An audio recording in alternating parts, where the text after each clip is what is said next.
는 아무것도 할 수 없는 연약하고 나약한 존재이나 스스로 할 수 있다 교만을 가졌던 마음에 엎드려 회개합니다. 주님 용서해 주시기를 소원합니다. 이 어려운 시대에 오직 주님 외에는 그 어떠한 힘이 될 수 없으며 오직 주님만이 나의 노래와 나의 방패가 되심을 고백합니다. 주님 매 순간 주님의 음성을 듣고자 기도합니다. 우리의 기도를 들으시고 응답하시고 우리의 믿음을 반석 위에 세운 집과 같이 튼튼히 견고하게 세워 주시옵소서.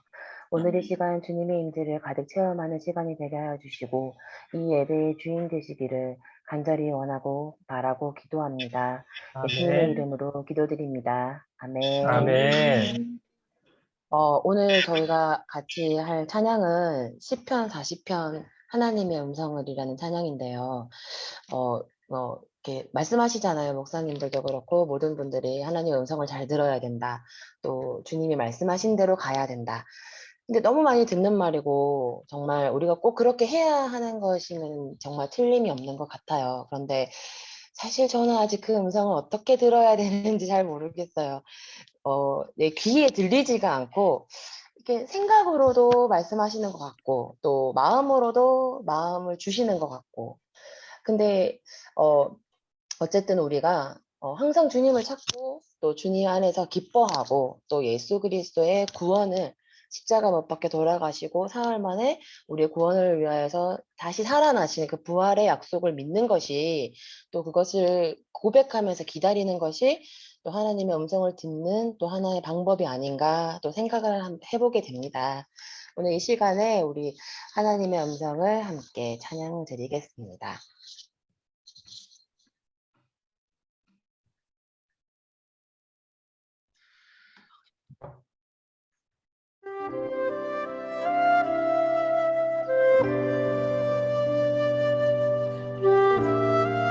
나는 가난하고 항상 궁핍합니다. 오직 주님만이 저를 생각하시며 또 주님만이 저를 도우실 수 있습니다. 나의 도움을 지체하지 않으시는 주님의 은혜를 바라며 전심으로 함께 찬양드리겠습니다. 하나님의 음성을 듣고자 기도하며 귀를 기울이시고 내 기도를 들어주신다네. 깊은 웅덩이와 수렁에서 들어주시고 나의 발을 반석 위에 세우시사 나를 튼튼히 하셨네. 새 노래로 부르자 랄라라 하나님께 올릴 찬송을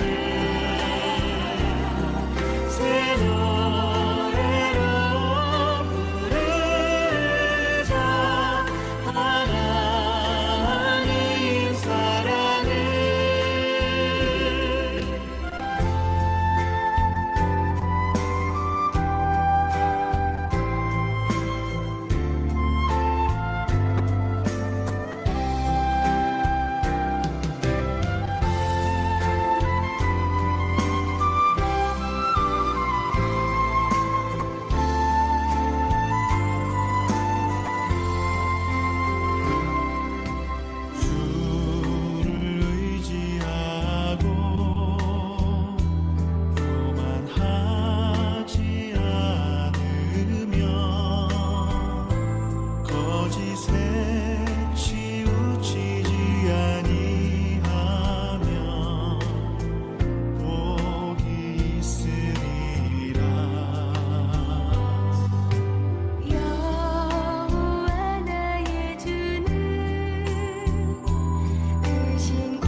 이 시간 잠시 함께 기도했으면 좋겠습니다.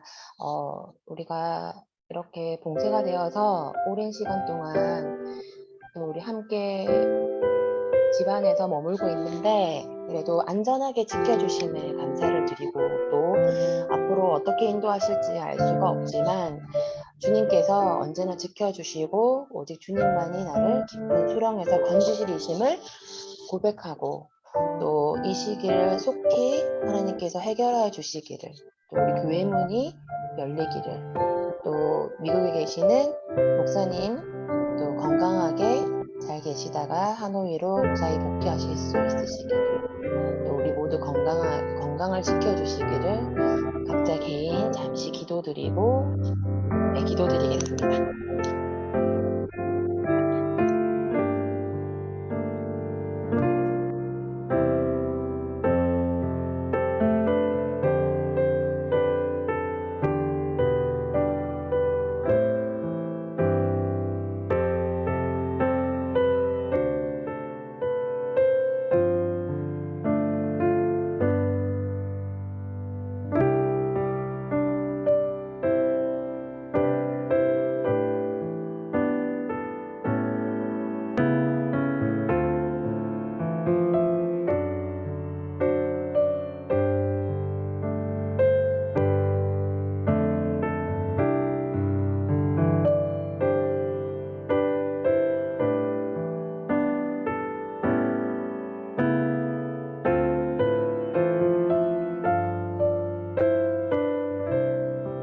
너희는 가만히 있어 주가 하나님 되심을 알지어다. 열방과 세계 가운데 주가 높임을 받으시리라. 하나님의 절대 주권과 그리고 하나님께 절대적으로 신뢰하는 시기가 된 것 같습니다. 하나님, 지극히 높으신 곳에 계신 하나님께서 인간 나라를 다스리고 계심을 믿습니다. 하나님, 의지하는 저희들에게 내니 두려워 말라 하시는 주의 음성이 들려지게 하여 주시기를 원합니다. 언제나 저희들에게 무엇이 필요한지를 저희들보다 더 잘 아시고 언제나 가장 좋은 것을 저희들에게 주시는 하나님은 예수님을 십자가에 못 박혀 죽게 하실 만큼 저희들을 사랑하고 계심을 신뢰하고 믿으며 이 시간도 하나님께서 우리를 향해 베풀어 주시는 주님의 은혜를 기대합니다. 주님 앞에 나왔사오니 주님께서 하나님의 자녀들에게 필요한 은혜와 축복을 각 사람의 형편에 맞게 골고루 나려 주시기를 예수님의 이름으로 축복하며 기도하였습니다. 아멘. 하나님 말씀을 같이 보도록 하겠습니다. 하나님 말씀 마태복음 23장 37절에서 39절까지 함께 보도록 하겠습니다. 마태복음 23장 37절에서 39절까지 제가 읽어드리고 여러분들은 저하고 함께 따라 읽어주시면 좋겠습니다. 예루살렘아 예루살렘아 선지자들을 죽이고 내게 파송한 자들을 돌로 치는 자여 암탉이 그 새끼를 날개 아래에 모음같이 내가 내 자녀를 모으려 한 일이 몇 번이더냐. 그러나 너희가 원하지 아니하였도다. 보라 너희 집이 황폐한 바 버려진 바 되리라. 내가 너희에게 이르노니 이제부터는 너희는 찬송하리로다. 주의 이름으로 오시는 이여 할 때까지 나를 보지 못하리라 하시니라. 아멘. 네, 할렐루야. 반갑습니다. 이렇게 여러분들 온라인을 통해서 뵐 수 있게 돼서 감사드립니다. 우리가 지난주까지는 이제 하나님의 자녀들은 하나님의 말씀에 귀를 기울이고 주님 보좌 앞에 날마다 나와 열매를 맺는 그런 삶을 살아야 한다라고 열매에 관한 말씀을 쭉 나누었습니다. 오늘부터 우리가 한 14주 정도는 구약 성경에 나오는 느헤미야를 함께 생각하면서 또 은혜를 나누려고 합니다. 느헤미야 바벨론의 포로로 잡혀갔을 때 그곳에 같이 잡혀갔던 사람 가운데 한 사람이죠. 그래서 그 느헤미야가 자기 고향 예루살렘을 생각하면서 늘 눈물 흘리고 걱정하면서 울다가 드디어 예루살렘에 가서 무너진 예루살렘 성벽을 다시 재건하는 일 하는 것을 기록한 것이 느헤미야입니다. 우리 셰퍼드 라이프 공부하면서 이스라엘이 바벨론에 BC 600년 전에 포로로 잡혀갔다라는 걸 배웠죠. 그리고 이제 하나님께서 그들에게 약속하신 기간이 차서 이제 이스라엘 사람들은 바벨론으로 포로로 잡혀갔던 생활을 청산하고 예루살렘으로 다시 돌아오게 됩니다. 오늘은 느헤미야 시작하기 전에 먼저 느헤미야를 통해서 저희들이 정말 어려운 이 시기에 반드시 깨닫고 배워야 할 말씀을 잠깐 어떻게 보면 서론이라고도 볼 수가 있습니다. 서론 겸 느헤미야를 열면서 마태복음 23장에 있는 말씀을 함께 나누게 됐습니다. 제목을 한번 이렇게 붙여봤어요. 그 눈물이 생명의 강물 되어. 우리 가만히 있으면서 답답해서 눈물 많이 나는 그런 시간들인 것 같습니다. 우리에게. 그런데 바벨론으로 포로로 잡혀갔던 사람들도 눈물로 세월을 보내면서 예루살렘에 돌아갈 날을 기다리면서 그리워했습니다. 그런데 그들이 흘렀던 눈물은 헛되이 돌아가지 않고 하나님께서 응답을 해주심으로 예루살렘으로 다시 돌아오게 됐습니다. 어떻게 보면 예루살렘은 이스라엘 백성들이 있어야 할 곳이죠. 바로 그들이 있어야 할 곳에 하나님께서 다시 옮겨주셨습니다. 우리 코로나 팬데믹으로 인해서 정말 예측 못하는 그러한 나날들을 보내고 있는데 어떻게 보면 저희들이 지금 집에서 이러고 있을 때가 아니죠. 오늘 수요일이면 교회에 다 모여가지고 우리가 함께 예배드려야 하는 때인데 하나님께서 여러 가지 사정으로 목매이고 눈물 흘리던 우리의 이 눈물도 예루살렘을 향해 그리워했던 이스라엘 백성들이 다시 돌아가듯이 하나님께서는 우리 눈물을 단순히 눈물로 그냥 놔두시는 것이 아니라 생명을 만들 수 있는 생명의 강물이 되어서 우리의 제자리로 다시 회복 주실 것이라는 믿음과 확신을 우리 느헤미야를 함께 생각하면서 처음 말씀드린 대로 절대 주권을 가신 하나님을 절대적으로 신뢰하는 우리가 되었으면 좋겠습니다. 예수님이 암탉이 그 새끼를 날개 아래 모음같이 내가 내 자녀를 모으려 한 일이 몇 번이더냐 라고 말씀을 하셨어요.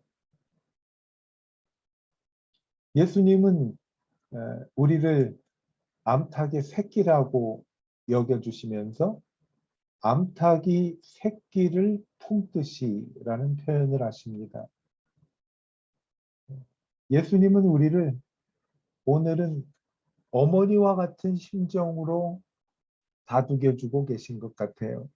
여러분, 물론 아버지는 든든하고 우리의 모든 것들을 잘 지키고 보호해 주시는 분이지만은 우리의 어머니는 언제든 우리에게 따뜻한 품이 되셔서 우리를 달래주고 품어주시는 그런 분이죠. 오늘 말씀을 통해 보여주시는 예수님은 어머니와 같은 심정으로 우리에게 말씀을 해주십니다. 인생 살아가는 것 정말 만만치가 않아요. 그렇죠? 갈수록 태산이라는 말이 있듯이 정말 만만하지가 않습니다. 어떤 시인은 이렇게 인생살이를 표현합니다. 저는 이 시를 한번 보면서 상당히 공감을 했고 또 몇 번 계속 반복해서 이 시를 읽어보면서 이 시에 나오는 대로 나도 모르게 흐느낌도 없이 서러운 눈물이 주르르 흐른 적이 여러 번 있었습니다. 누구의 인생이든 비는 날인다. 구름이 비가 되어 내리듯 서러움과 한서린 시름이 모이면 눈물비가 내린다. 흐느낌도 없이 서러운 눈물이 주르르 흐른다. 어떤 때는 흐느끼고 오열하면서 울 때가 있지만 정말 이 시인의 표현대로 서러움과 한서린 시름이 모여가지고 그냥 소리도 나지 않는데 눈물이 저절로 주르르 흐르는 때가 있습니다. 아마 요즘 이런 경험을 하시는 분들이 상당히 많을 거예요. 많은 게 아니라 어쩌면 대다수인 것 같아요. 저는 오래전부터 이 시를 가끔씩 읽어보고 되씹어보고 같은 그런 시인데 이번에 여러분께 소개하면서 읽었는데도 또 나도 모르게 눈물이 주르르 흐르는 것을 경험을 했습니다. 흐느낌도 없이 서러운 눈물이 주르르 흐른다. 우리 이런 마음을 잘 이해하실 거예요. 누구보다도. 맞아. 정말 서러움도 있고 한서린 시름도 있어서 그게 눈물비가 내리듯이 내리는데 이제는 소리도 안 나는데도 주르르 나도 모르게 흘러내리는 것이 우리에게 일어나는 그런 현상 같습니다. 예수님, 우리가 우는 것을 어떻게 울 것인가라고 예수님이 말씀을 해주세요. 이스라엘 향해서 예수님 오늘도 눈물을 흘리십니다. 뭐라고 눈물을 흘리시는가 하면 예루살렘아, 예루살렘아 하고 예수님이 눈물을 흘리십니다. 영어 성경에 보면 예수님께서 예루살렘아 하고 부르던 이 장면을 예수님이 통곡을 하셨다. 아니면 예수님이 가슴을 쥐어짜면서 우셨다라고 해서 Jesus wept. weep라는 weeping이라는 단어를 써요. 이거는 정말 가슴이 찢어지듯 아플 때 표현하는 그런 표현입니다. 예수님께서 눈물을 흘리는 거예요. 얼마나 예루살렘을 아끼셨고 유대 민족을 사랑하는지 저희들이 알 수가 있습니다.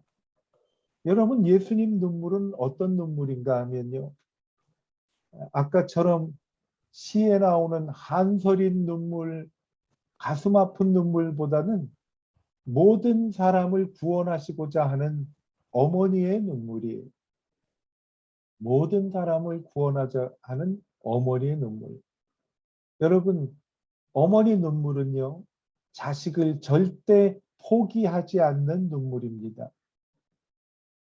하나님 심정이 그렇게 나타났잖아요. 내가 과연 너희를 떠나지 아니하고 과연 너희를 버리지 아니하리라 약속했잖아요. 예수님은 절대로 우리를 포기하지 않으시고 우리가 울 때 주님도 함께 오십니다. 내 주여 뜻대로 행하시옵소서라는 찬송가의 가사를 보면 주님도 때로는 울기도 하셨네라는 표현이 나옵니다. 주님이 왜 우셨을까요? 주님이 흘리신 그 눈물은 바로 우리를 향하신 눈물이었어요. 우리가 정말 서러움에 소리도 없이 흐느낌도 없이 눈물이 주르르 흐르는 그 순간에 주님은 우리하고 같이 울고 계시는 거예요. 그러면서 내가 너희를 절대로 포기하지 않을 것이다 라고 말씀을 합니다. 암탉이 그 새끼를 모음과 같이 내가 내 자녀를 모으려 한 일이 몇 번이냐? 그렇게 말씀을 하지요. 포기하면 모든 게 쉽지요. 그러나 포기하지 못하는 것이 자식에 대한 어머니의 사랑입니다. 주님의 눈물은 어떻게든 자기 백성을 구원하시고자 하는 하나님의 사랑입니다. 망해가는 예루살렘을 보면서 예수님은 눈물을 흘리셨어요. 정말 날이 갈수록 이제는 조금 좀 나아지지 않을까 하고 기대를 했는데 그 기대를 저버리고 우리의 현실은 점점 더 어려워만 가고 있습니다.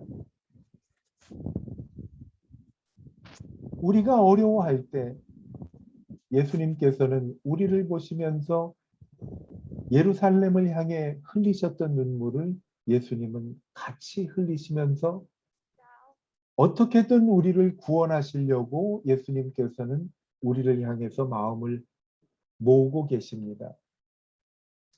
38절에 보면 보라 너희 집이 황폐하여 버린 바 되리라.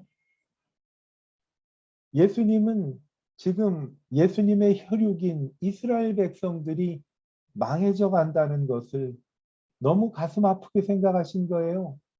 저는 이 심정을요, 이렇게 한번 생각을 해보았어요. 하나님 믿는 하나님의 사랑하는 자녀들, 너무 사랑하셔서 자기 목숨까지 버리면서까지도 사랑하셨던 그 하나님의 자녀들이 고통당하는 것을 보고 예수님은 지금 마음이 너무 아픈 거죠. 그 심정은 바로 예루살렘을 향한 심정을 가지고 나를 아파하고 계신다는 것을 우리가 기억해야 될 것 같아요. 예수님의 흘리시는 눈물은 절망의 눈물 같기도 하지만은 어떻게 보면 절망 중에 흘리는 소망의 말씀이 절망 중에 흘리시는. 그러면서 예수님께서 이스라엘 백성들에게 희망의 메시지를 전해 주십니다. 39절에 보면 너희는 찬송하리로다 주의 이름으로 오시는 이여 할 때까지 나를 보지 못하리라. 예수님을 십자가에 못 박혀 죽게 하고 예수님을 비방하고 멸시하고 천대했던 그 이스라엘 사람들을 예수님은 포기하지 않으신다고 여기서 말씀하시는 거죠. 모든 백성들, 모든 민족들이 예수님 앞에 나와 무릎을 꿇고 예수는 그리스도시요 하고 시인하고 하나님의 백성이 됐던 그때에 하나님께서는 이스라엘을 향한 특별한 구원의 계획이 있으심을 여기에서 말씀하십니다.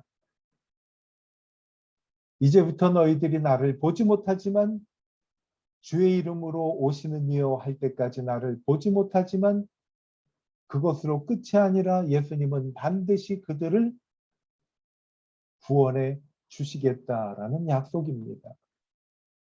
택함을 받은 백성은 결코 망할 수가 없습니다. 그렇게 예수님을 비방하고 배신하고 십자가에 못 박은 그러한 이스라엘 사람들까지도 예수님은 지금 생각하시면서 눈물을 흘리시고 구원하실 것을 계획하고 계십니다.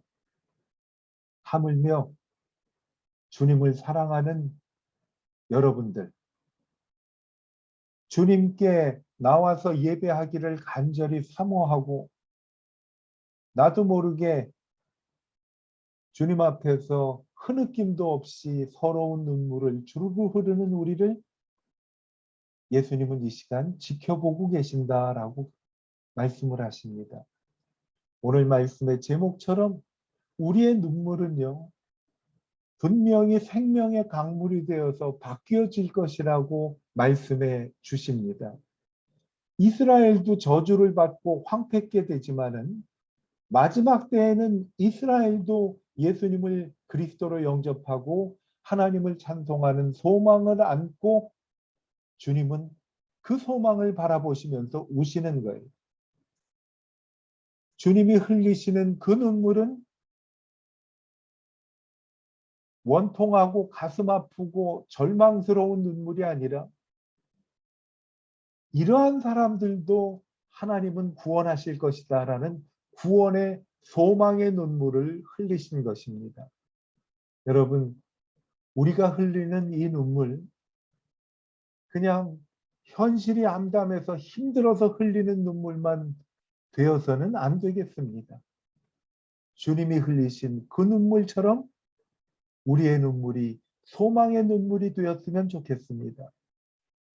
우리 다음 주부터는 느헤미야 1장부터 시작이 되는데, 바벨론에 포로로 잡혀갔을 때 우리가 시편을 공부하면서 바벨론에서 노래했던 그 사람들의 노래를 들었듯이 바벨론에서 종살이 하던 사람들이 낙심하고 절망한 것이 아니라 바벨론 강가에서 예루살렘을 향하여 눈물 흘리면서 그곳으로 가게 될 것입니다라는 하나님의 약속을 믿고 눈물을 흘리며 기도했습니다.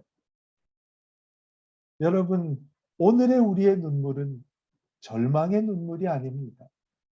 오늘 우리의 눈물은요, 인생살이 서러워서 하는 초라한 눈물이 아니라 예수님이 흘리시는 성도들의 귀한 눈물을 예수님은 보고 싶어 하신다라는 거죠. 우리의 눈물, 소망을 향한 눈물. 마치 바벨론에서 정말 희망이 없는 상황 속에서도 절대 주권을 가지신 하나님의 약속을 믿고 내가 너를 절대로 떠나지 아니하고 버리지 아니할 것이다라는 하나님의 약속을 신뢰하면서 주님의 약속이 이루어지기를 간절히 희망하며 눈물 그리고 찬송을 함께 부를 때 하나님께서 오늘 우리가 흘리는 눈물이 반드시 오늘 말씀의 제목대로 생명의 강물되어 이루어질 수 있도록 하나님은 바꾸어 주시는 하나님이십니다. 예수님께서 십자가에 끌려 가실 때 십자가 지고 정말 고통스럽게 골고다 언덕을 향해서 가실 때 예수님을 따르던 여인들이 눈물을 흘리고 통곡을 흘리고 어떤 사람들은 흐느낌 없이 그저 주르르 눈물만 흘릴 때 예수님이 그런 말씀을 하셨어요. 예루살렘의 딸들아, 나를 위해 울지 말고 너희와 너희 자녀를 위하여 울라라고 말씀을 합니다. 예루살렘의 딸들아, 나를 위해 울지 말고 너희와 너희 자녀를 위하여 울라. 여러분, 눈물이 나는 이 시대에 우리가 흘려야 될 눈물이 바로 우리 자녀들과 우리 자신을 위해서 흘려야 될 것입니다. 여러분, 시기가 급박합니다.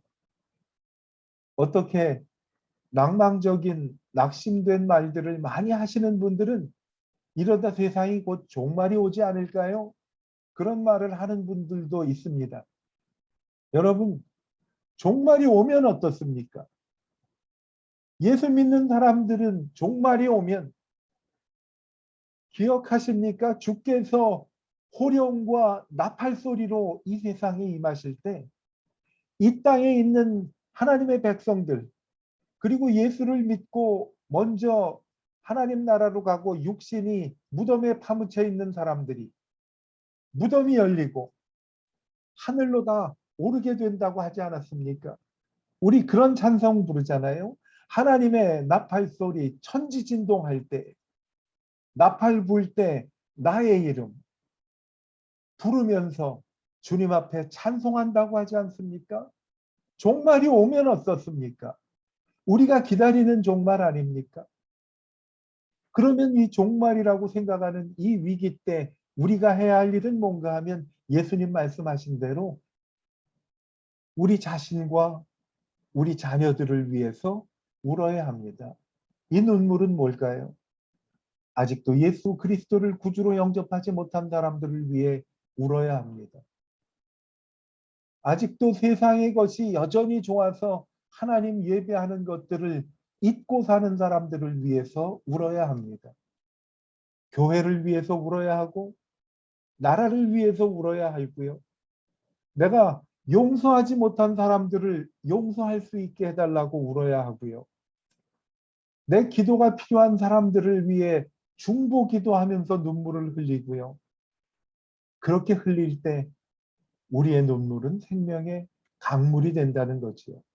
자녀를 위해, 이 땅의 청소년들을 위해, 거짓과 불법으로 오염된 민족을 위해, 경제난으로 절망하는 백성들을 위해, 고통의 언덕에서 눈물 짓는 이웃들을 위해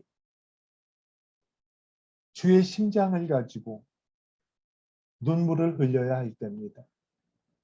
그때 흘리는 우리의 눈물이 생명의 강물이 되어서 흐르게 된다는 거지요. 때를 맞춰서 코로나 팬데믹 상황에서 저는 하나님이 우리를 사랑하셔서 느헤미야를 묵상하게 해 주신 것 같아. 느헤미야를 묵상하면서 우리 바벨론 강가에서 어렵고 절망적인 순간이었지만은 하나님이 약속인 예루살렘을 향해 찬양하고 눈물을 흘렸던 것처럼 오늘도 예수님이 우리를 암탉이 품음과 같이 품어주신다는 사실을 알며 주님이 흘리신 눈물과 같이 우리도 자녀를 위해, 가족들을 위해, 교회를 위해, 민족을 위해, 우리나라를 위해, 우리나라를 다스리는 위정자들을 위해 눈물을 흘릴 때 그 눈물이 생명의 강물이 되게 하실 것입니다. 느헤미야의 결론을 보면 그 눈물에 하나님이 응답해 주셔서 무너져 버린 예루살렘 성벽을 하나님이 다시 재건하셨습니다. 우리의 눈물을 통해 우리의 교회가 더 든든해지고 재건되고 여러분의 가정이 더욱더 든든하게 서는 재건이 일어나고 내 신앙이 새로워질 수 있는 생명의 강물이 분명히 될 것입니다.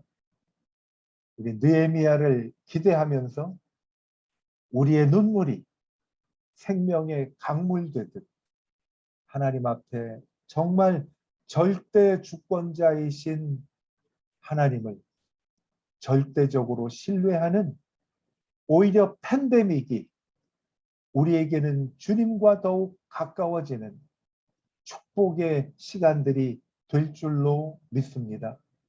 이 은혜가 여러분 모두에게 함께 하시기를 축복합니다. 기도하겠습니다. 하나님, 흐느낌도 없이 서러운 눈물이 주르르 흐릅니다. 그러나 이 눈물이 그저 서러움의 눈물이 아니라 분명 이 눈물이 생명의 강물이 되어 우리 가정이 일어나고 교회가 세워지고 나라가 든든히 서고 어렵고 힘들어하는 우리 주위에 있는 사람들, 특히 예수님을 믿지 못하고 신뢰하지 못하는 분들에게 예수를 구주로 영접하고 하나님께로 나올 수 있는 구원의 강물이 흐르게 될 줄로 믿습니다. 오늘 함께 고개 숙인 우리 모두에게 주님 생명의 강물이 흐르도록 저희들의 아파하면서 흐르는 눈물을 사용하여 주실 줄로 믿습니다. 안전하게, 건강하게, 그러나 주님을 뜨겁게 사랑하는 마음이 한결같이 변하지 아니하고, 아니 변하는 것이 아니라 더 하나님을 사랑할 수 있는 기회가 되도록 은혜와 복을 내려주시기를 예수님의 이름으로 축복하며 기도하였습니다. 아멘.